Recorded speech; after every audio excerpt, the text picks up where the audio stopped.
Now I would like to introduce my good friend Diya Dand. Diya is 14 years old and will be going into high school this September. Diya has lived in Massachusetts since she was 3 years old. Diya also loves to play guitar and volleyball.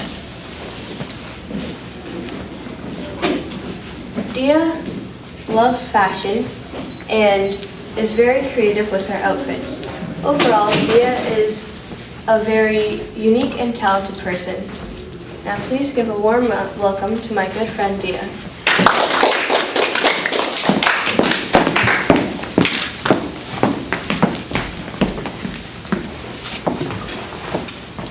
Hello everyone, my name is Diya. First of all, I would like to thank Nidhi for that very informative speech on the environment.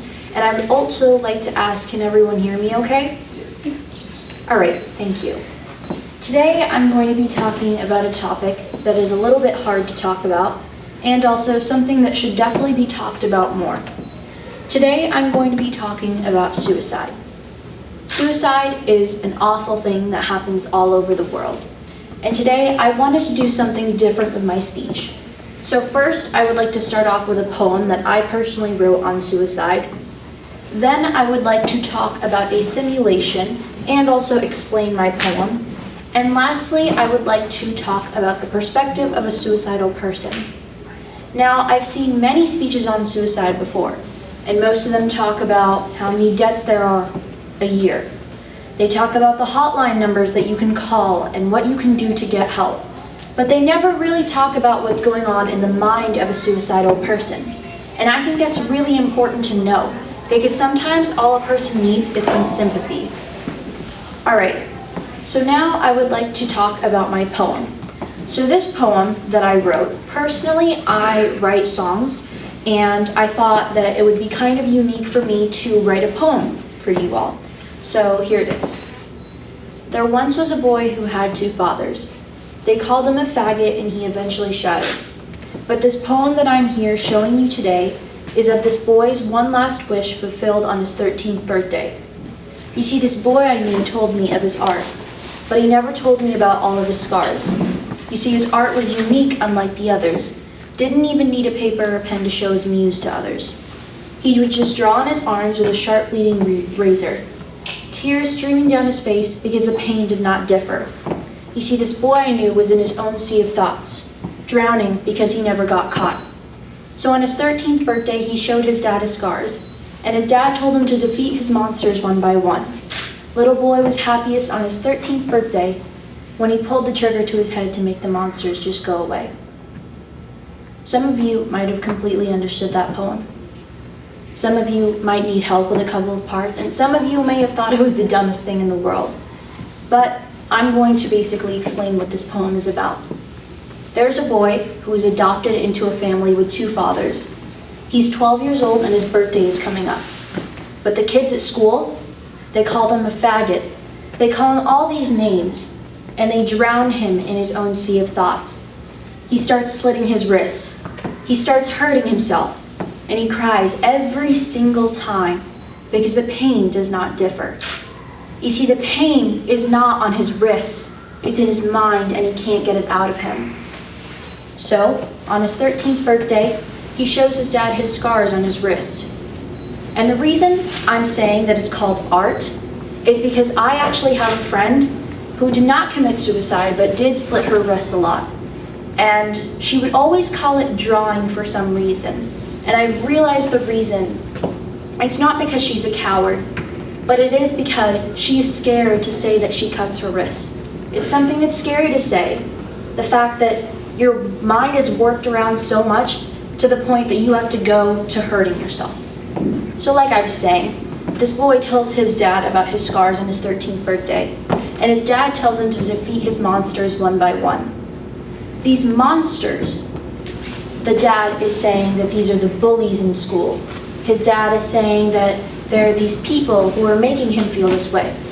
But the boy does not see it this way. He sees his monsters as his thoughts, and so he pulls the trigger to his head to make the monsters just go away.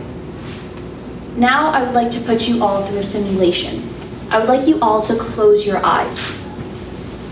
All right. Imagine yourself in a white backdrop. And let's say you're just really happy and everything is going right in the world. And then this 7-foot man starts walking right behind you. You don't know who he is, but he's silent. So you turn around and you ask him, "Excuse me, sir, could you please move? Because I would like the sunlight to shed on me." And what happens? He stares at you for 5 minutes straight, and he doesn't do anything. He doesn't say anything. He doesn't even move. And then he drowns you out with all of his power and turns you pitch black. This is the reality of suicide. You may all open your eyes now. Like I was saying, this is the reality of suicide. You have driven a person, and their thoughts have driven them to this warped up mind that has created them into this person who doesn't think their life is worth living anymore. So they go upstairs to the bathroom cabinet and they find the pills that they can see.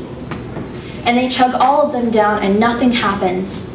So they go downstairs into their dad's study and they take the gun in the bottom drawer and they put it to their head and they're screaming and they're crying because they don't want to die. They just want all those thoughts to end. And so they pull the trigger to their head and then they're happy. All the pain is gone. All their thoughts are gone. Nothing is haunting them anymore. And I understand that suicide doesn't seem like a happy thing at all, but it is to that person. Of course, this ends up with them dead and not happy at all. This is the reality of suicide, and this is what I wanted to show you all today, the perspective of a suicidal person. Because sometimes someone doesn't really need to call a hotline number. They don't need some help. Sometimes they just need someone to have sympathy and empathy for them, someone to talk to, someone who understands what they're going through. And although we're not all in a room of therapists, we ourselves can understand what people are going through and help them. So next time, if you have a friend who is suicidal, or if you have anyone who is talking about something that might even drive them to death, don't just quickly call a hotline number. Don't find a therapist for them to go to. Try and talk to them about it. See if you can solve it, because sometimes all a person needs is you. So today I talked about suicide. I talked about a poem that I wrote. I explained the poem, and also I put you all through a simulation to understand the real perspective of a suicidal person's mind. I hope you all enjoyed my speech today, and thank you for listening.